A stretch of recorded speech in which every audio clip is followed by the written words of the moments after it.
4 thread or more serger should be able to do a flat lock. Now there's some that can only do like a wide 2 thread rather than wide 3 thread, but it doesn't matter. They can all do some form of flat locking. And this is something that I find that a lot of serger owners haven't necessarily played with it. They haven't explored it. And if so, you're missing out on a whole lot. So I really wanted to take time and focus on something very specific today and related to sergers, because a lot of people seem to enjoy having a little more serger education. Okay, so what is a flat lock? So a flat lock is a stitch. Well, let's put it up on the screen here on my close-up. So in a flat lock, when you serge a flat lock stitch, this is what it looks like on the right side. So let's say you're serging these 2 pieces of fabric right sides together. This is the right side, and this is the wrong side. And as you can see, there's no ridge of seam allowance sticking up. So it's called flat locking because, well, whoops, it's flat. So when you serge it and pull it apart, and I'll show you how that works. But this is a very special stitch, and you can do some really cool things with it. So let's look at how to set this up, and then we'll talk a little bit more about some troubleshooting and things. But so with a flat lock, you want to basically set, now everyone's serger is a little bit different.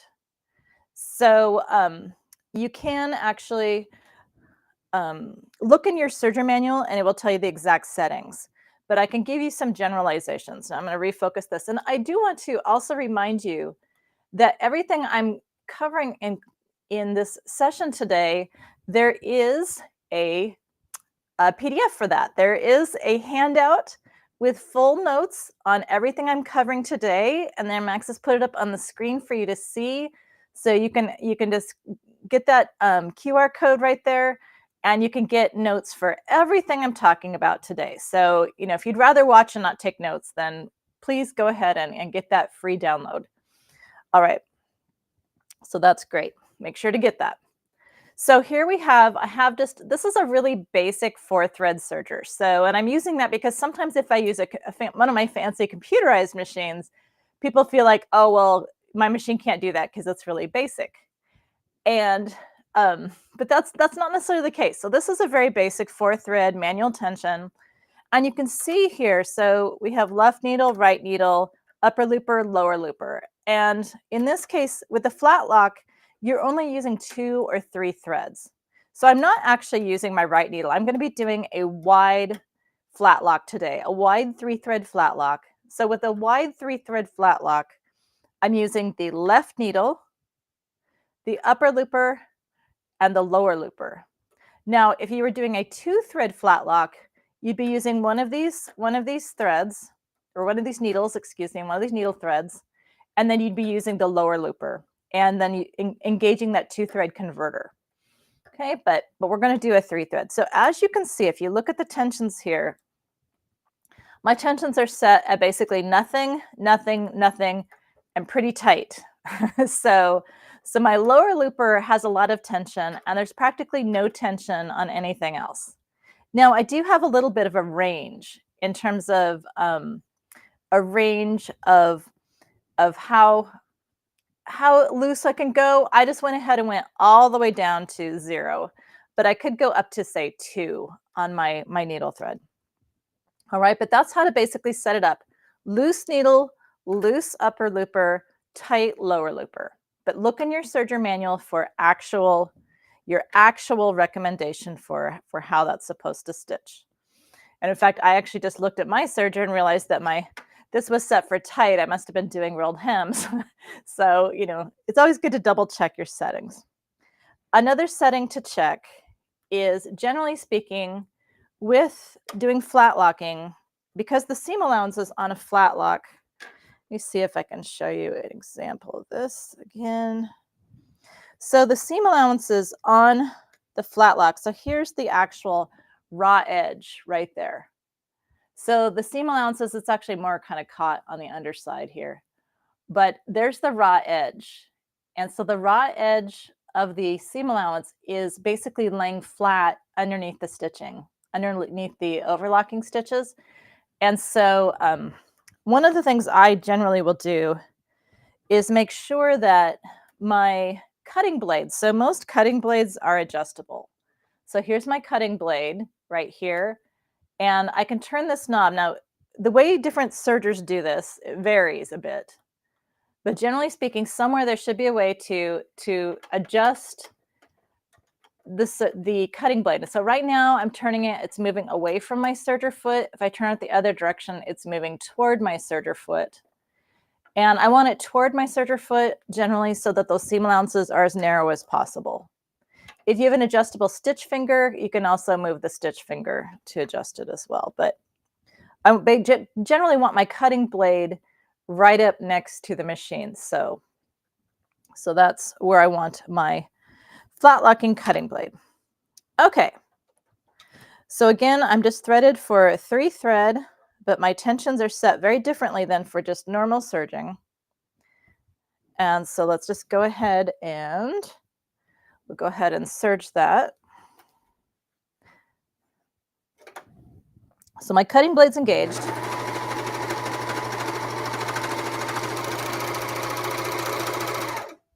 Always, of course, give yourself nice long tails anytime that you're serging. Now, when you look at this, you're going to look at this and go, oh, that looks awful. It's just ugly and terrible. Yep, it is. Ugly is good. So we like that. That's what we want. So when we go to, after we've serged this with our ugly looking seam, then we simply, remember this was right sides together, we just pull it open. And see, when we pull on it, that seam is going to, seam allowances are going to be inside that stitching. It's going to lie flat. So this is a great stitch for sportswear, for infant wear, for if you're doing, say, cancer caps for people. Anytime someone might have potentially sensitive skin, this is a great stitch because you can put soft thread in the loopers, whether it's woolly nylon or some other kind of texture thread, but you can put soft thread in the loopers and then it's much less abrasive than a regular seam.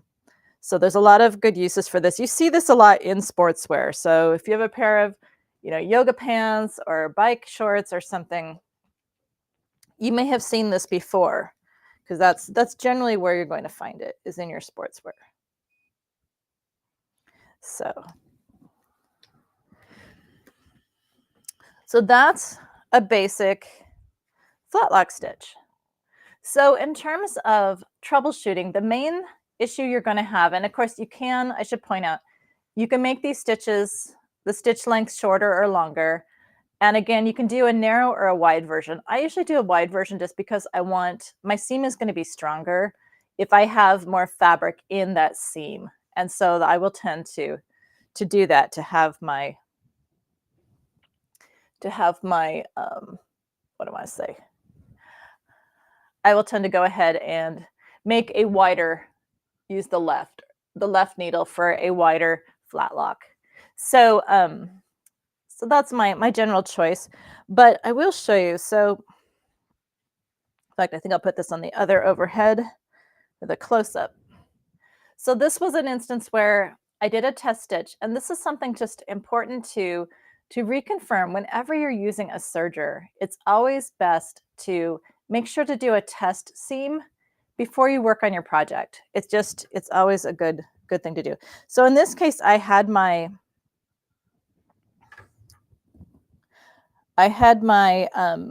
seam allowance, my cutting blade, set a little bit wide.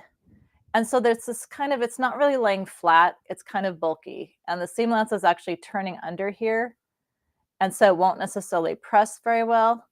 Oh, hi, Dorothy. Dorothy's with us from Michigan. And the edges curl. So again, so when I went ahead and adjusted my cutting blade, now it's laying much flatter. Okay, so that's really the biggest troubleshooting, is to adjust your cutting blade. That if your cutting blade is set too far away from your serger foot, you might have too much fabric in your seam allowance, and it might make it difficult to create the flat lock.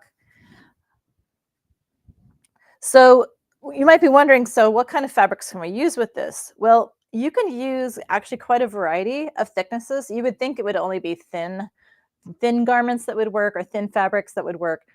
But it's not true. You can actually, so case in point, so I once did a show garment, a display garment that was flat locked in velvet and silk charmeuse. But velvet is fairly thick, and so actually it flat locked just fine. I wouldn't say it was. It was actually not only it was velvet, it was on the bias. I wouldn't say it was a lot of fun to flat lock it, but it did actually lay flat just fine. But again, it's really important anytime you serge something to go ahead and do a sample. Okay, so what can you do with this? I mean, obviously we've discussed that you can use it for seaming, and that's great.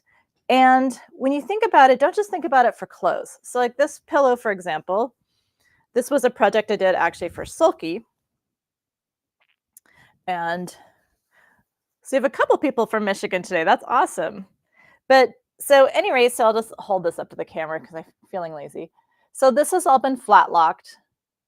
And this is just, again, this is for a pillow. And so, of course, the nice thing is it's all finished on the inside too. That's a beautiful thing about flat locking. But another really fun thing I like to do with serger seams and flat locking is ribbon. So because you have, put this on the overhead, because you have those ladder stitches, right? We have, this is the right side and this is the needle threads and it looks kind of like a ladder. Well, because you have that ladder, you can then pull ribbon through those seam allowances for a decorative effect. So you can get a little extra texture to this. Actually, let's go to the close-up. There you go, you can see that a little better. So you can see those ribbons. So the way this was done is this is just a basic log cabin pattern. And so every time a seam was serged, a ribbon would be pulled through those ladder stitches. And then of course you would be serging, other pieces onto it and just you would serge, pull, serge, pull. And this is kind of what they call, a wonky style where it's not square. So yes, it's crooked on purpose, just in case you were wondering. So that's one example for this, just kind of a table centerpiece. And then of course this is what the back looks like. So it's already finished because of course it's a serger. So, and then here's just same idea. And this is just on a little placemat. Actually, let's just go to, it's on a placemat, but this is just something to think about. We don't always think about how to use our sergers for home dec. And again, this doesn't require a fancy serger, just any basic serger can do this. And it's just a really fun way to play with it. To have fun with just pulling that ribbon through those seams, give it a little shine, give it just a little bit more interest, visual interest. Okay. So that's one of my favorite ways to play with it. And of course, like when on this pillow, it's hard to tell, but it's variegated thread too. So think about your different threads. And remember, you can adjust the stitch length. So I was talking about that. I wish I had it, but the company owns it. It was done for Faux. And but in the case of that velvet skirt, the flat locking, I made the stitch pretty short and used metallic thread. So it actually looked like metallic satin stitching on the actual garment. So if you play around with the stitch length and play around with different kinds of threads, you can get different effects with it. And like I said, on this one, it's actually variegated thread. So in different shades of red for that Christmas pillow. All right, but there are different things that we can do with it as well. So those are seaming uses. There's also some really cool hems we can use with it. All right, and one of those is we can do what's called a faux blanket stitch. So if you like that look of a blanket stitch, here's where flat locking can be really fun. So hang on, I've had a crazy morning, so just give my brain a moment. There we go, machine main. So with a blanket stitch, or to create a fake blanket stitch, what we want to do is we want to go ahead and I'm actually going to I'm going to change my stitch length real quick. Actually, my stitch length is already fairly long, so I'm already set at like 4. So I think I'm just going to leave that be. But what I am going to do is to do a faux blanket stitch, you want to set your serger up for that wide 3 thread, which mine already is. Here's I have my left needle in. And by the way, if you want to do the ribbon with the seaming, this popped in my head. If you want to use ribbon in those seams, you need to do some test stitching with your serger to make sure that you know what width that seam is. So, I mean, obviously, in order to pull ribbon through this, you have to know what kind of gap you're working with. Now, a lot of sergers, if it's on the left needle, that's a 1/4 inch gap. All right, but you may find that on your particular serger, maybe 1/8 inch ribbon works better. You know, maybe 1/4 inch is just a little bit too wide. So again, you want to do some testing first. But the secret to doing the pretend blanket stitch is that you need a piece of water-soluble film. So you take a piece of water-soluble film, and again, this is just like a hem treatment or an edge finish. And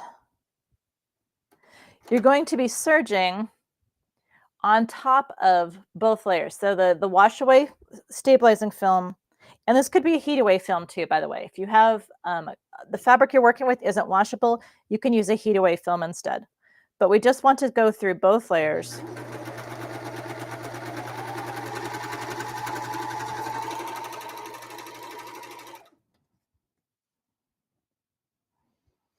All right, so here it is. Let's just go to the close-up. So I've serged through both layers, and then the reason we do this with the film is that, remember how the Flatlock, we have those ladder stitches? Well, if you have the film, see how I can just pull on that film, and it pulls those stitches right to the edge. So this is what it looks like on the back. But on the front, it looks like a blanket stitch. It's not awesome. It's so fast and easy. It's just a great edge finish. So if you were doing like just a fun like popover like wool skirt or something, instead of actually hemming it, you could just use this. And that will finish the edge of your hem and give you this really cute blanket stitch effect. But the trick is to just serge over the top of this film. And again, that allows you to, then you would just carefully, tear this off. And again, you can use a heat away film if you don't want to use a wash away film, but you usually can get in here with some tweezers and get any little scraps. You just gently tear it all off and away you go. Give it a press and you're good to go. And oftentimes with this stuff, if you keep scraps of it and just kind of make a ball of it, you can use the scraps, like dampen it, and use the scraps to help pick up any of those little extra scraps too.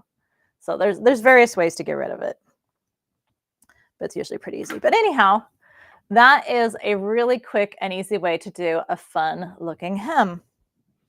Now there's another hem you can do with your serger that does require a special foot. So let me go ahead and get that arranged. So this is a blind hem foot. Yes, they make a blind hem foot for a serger.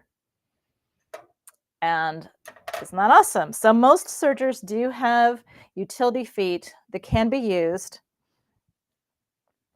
So make sure to just look and see, for your brand of serger, look and see in the manual, does it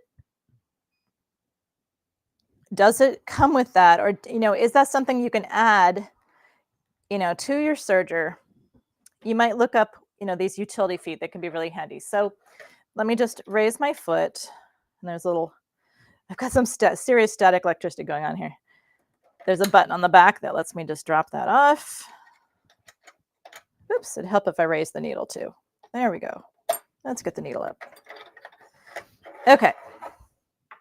Just keep my chain out of the way here. Slide that on.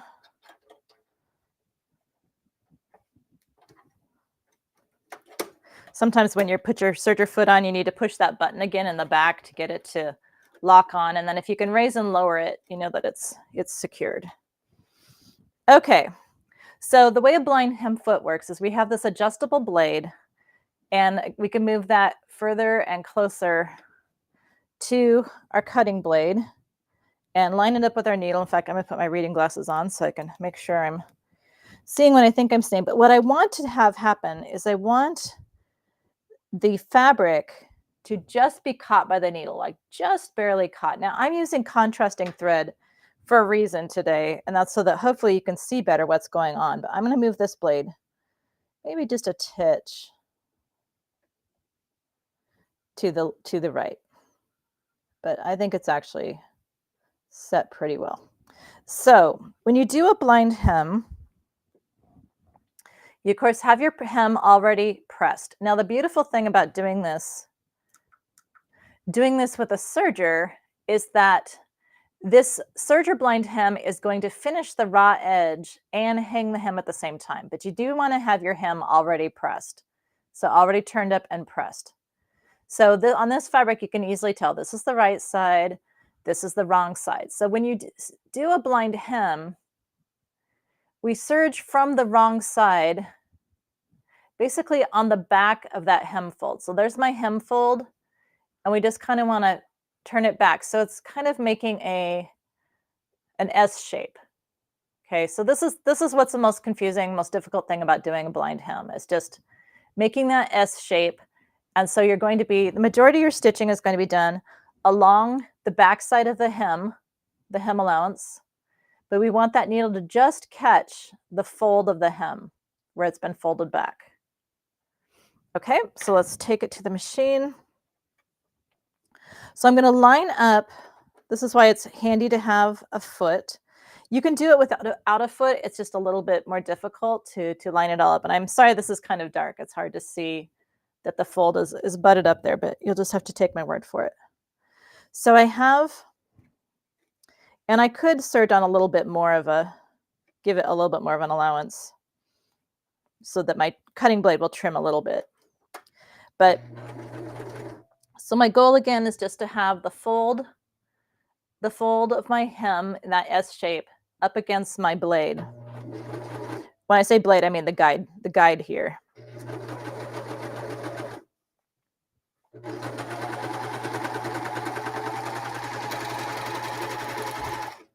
And of course, if possible, you always want to do a test sample.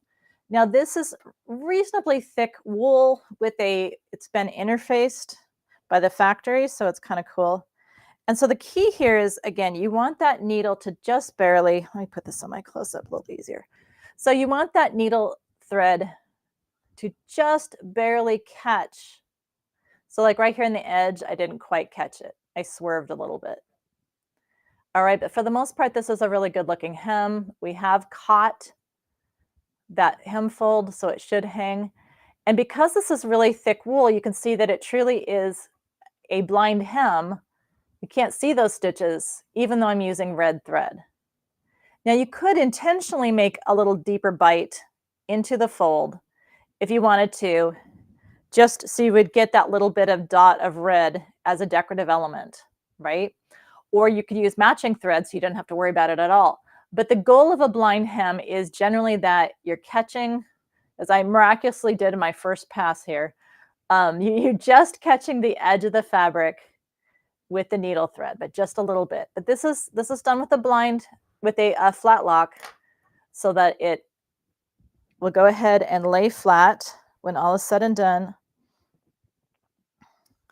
And actually, sometimes I'll pull this, and you can see if I pull on this a bit, and I've already pressed this hem, it looks like it's going to make my hem just like maybe 1/8 of an inch longer.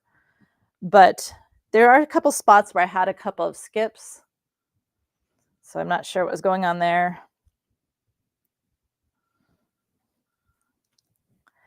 But if I go ahead and just pull that flat lock open, again, it's finished my raw edge and it's hung the hem all in one shot. So it can be very attractive and very, very fast. So I'm just going to give it a quick press to finish that off.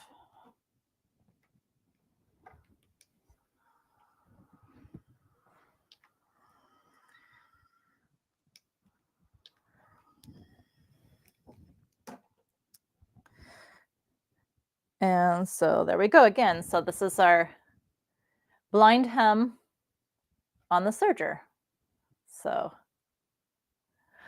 usually my first pass I'm gonna have, sometimes I take a little bit too deep of a bite and you can see the red thread, but in this case I actually got it right. So, but like I said, I'm not quite sure why I had a couple skips right there, but I'm not sure how old that needle is too. So maybe my needle's getting old. Sometimes you get skip stitches, it's a needle issue. All right, so that's a blind hem. So yes, you can blind hem with the serger using the Flatlock, which is pretty darn awesome. All right, so those are two different hems. You can do a fake blanket stitch and you can do a Flatlock, and actually a Flatlock, excuse me, a blind hem. My curtain behind me, actually, that's how I did the curtain casing, the rod casing for the curtain behind me was I just used the serger and did a blind hem on it. And that was a very fast way to make a nice finished curtain pocket for it, or rod pocket for it. So you can do some cool stuff. So while I have this specialty foot on here, there's yet another cool thing we can do, and that is we can add lace to the edge of things with the serger and the blind hem foot. And the reason blind hem foot is great for this is because it does give us that guide.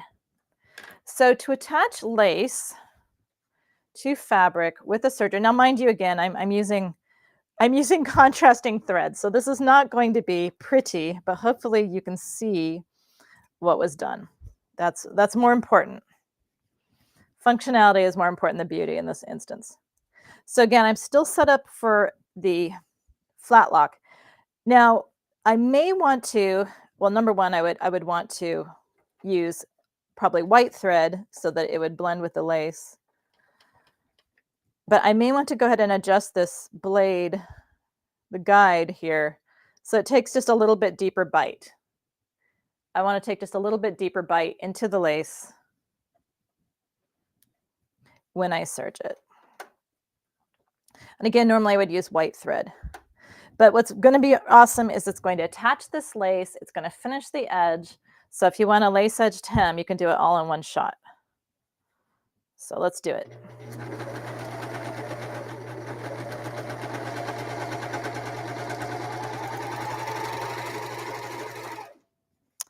Isn't that beautiful? Well, not so much, but it's a very cool thing. So let's go to the close-up here.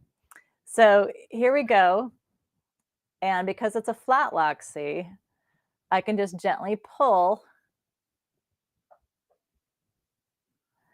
this over. Now this is only one layer of fabric, and so I'm almost getting a bit more of a gap than I would like. So one thing I would do maybe to adjust that is tighten up my needle tension. Remember, I have basically no thread tension for my needle thread. And so I think I would go ahead and do another pass, another test if I could. And I would go ahead and try tightening up that needle thread just a tiny bit. But see, if I'd actually used matching thread, this could be very attractive. So this is what the back side looks like. And you would, of course, want to press this and all that. I just kind of pulled on it.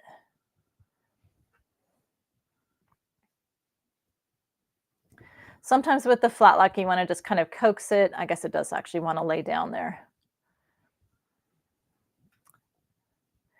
But again, that raw edge is just caught and turned underneath the Flatlocking. Oops. So that it would finish the edge. Now this is a pretty long stitch too. I would also shorten my stitch length. And another thing you could do, I'm using a wide Flatlock. And for something like this, I would use a narrow Flatlock so that my needle stitches aren't quite so wide. So there you go. So how to troubleshoot this particular thing. Number one, I would use a narrow Flatlock instead of a wide Flatlock. I would shorten my stitch length. I'd use matching thread. And I might consider tightening up the tension just slightly. So go from like a 0 to a 1 or a 2. Tighten up the needle tension just slightly. But if this was actually, you know, matching thread and all that, then it would be pretty attractive once it's all pressed and everything is said and done. So I can't help myself. I have to press this. So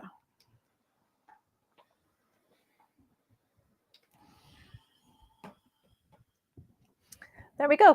Ta-da. So there's one more thing. So far I've shown you how to do seams and ribbon embellished seams with flat locking. I've shown you how to do a blind hem with flat locking, a faux blanket stitch hem with flat locking.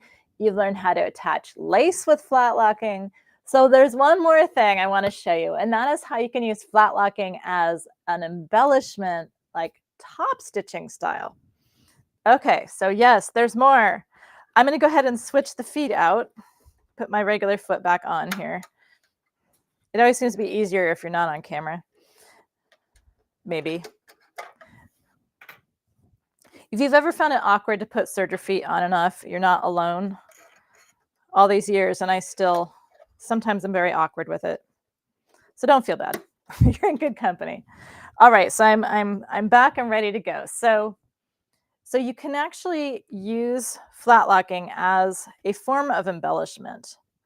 And the trick is, now I don't usually disengage my cutting blade because it's a good visual guide if nothing else. And if you're experienced with using a serger, you should be able to skim along it without actually cutting anything. I've actually just gone ahead and moved it further to the right, away from my serger foot, away from my needle, give myself a little more space. And there's grooves on the bed of my machine. And notice there's actually little grooves on the foot. These little grooves on the foot of your serger tell you where your needle position is. So these are there to help you, to help line up your visuals, so to speak. All right. So what I'm going to do is I'm going to flat lock, but I'm just doing it along a fold. So this is not two pieces of fabric. This is actually just the fabric is folded. And since this fabric already had a fold in it, I'm just going to use what's there.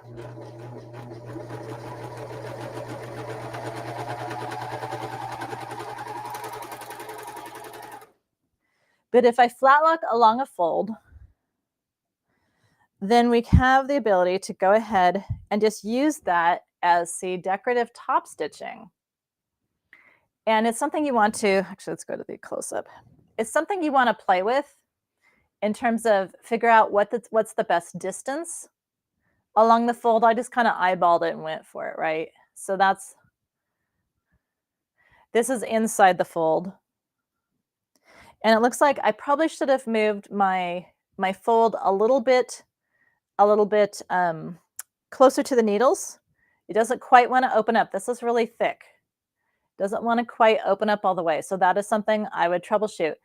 And, upon further reflection, I probably should have just left my blind hem foot on it, because actually if I'd left my blind hem foot in place, I would have had something to place my fold up against. So there you go. Learn as you go. So I'm just going to give it one quick more try. So, because we're doing well on time here. But this is why with serging, you always want to practice. You want to play, you want to take scraps if you can. I mean, I know sometimes we're working on something that's already been sewn and you don't have that luxury. But anytime you can with serging, and even if it's just a basic seam, always do a test first.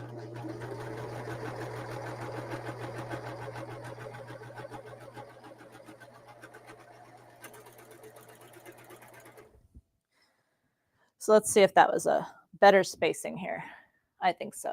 Yeah, that was better spacing. And I didn't move it very much. But now it's perfectly happy to lie flat. Okay, so yeah, I should have just left that foot in there. That would have been handy. So live and learn. But there you go. So that's a way to do decorative stitching. And you need to use the flat lock because you need to be able to pull it open. But how fun is this? Just to do some pretty decorative stitching. And of course, you could pull ribbon through that again, or some yarn, or some fancy thread through that as a decorative element. So you have a lot of things you can do with it. And we just don't always think of, because the way sergers cut as they sew, we don't always think about the way that they can be used for more decorative purposes. And again, I'm just using, this is just, my totally adorable little, Faux Admire Air 5000 here. This is a really basic basic serger. It's air threading, but it's just basic, so you don't have to have, a super fancy computerized serger to do all this stuff. You can do it with even the most basic, box store serger should be able to do this stuff. So that's why I wanted to show you today. Now remember that there is a full handout. I already wrote up notes and everything for you, and Max has put it up on the screen. It's also in the chat box. It's also in the chat notes that he put up on there too, that you can go ahead and get the link there as well. But that's your actual guide to some notes on everything I showed you today in this event, so that you don't have to have written everything down. So just go ahead and get your handout and you'll be good to go. So I'll just wait just a moment to see if anyone has any questions. But that is really what I wanted to share with you today, because I think flat locking is just so much fun and you can do some really, really cool things with it. I mean, sometimes you have a project where you need to piece things. And again, you just don't want that seam, that ridge line of a seam. And if so, Flatlock is your friend.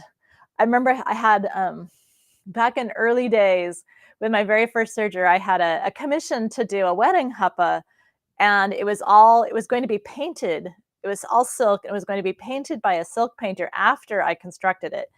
And so I had I flat locked it all because it was, too big for the width of fabric, just one width of fabric. I had to flat lock on sides to it to make it big enough.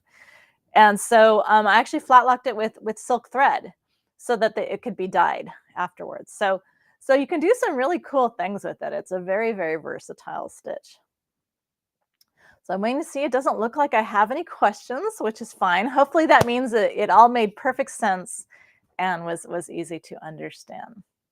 So I hope you will all go forward and give flat locking a try. It truly is one of the most cool things that you can do with a serger, and just so many great applications. So happy searching, and I will see you next month or sometime sooner. I don't know.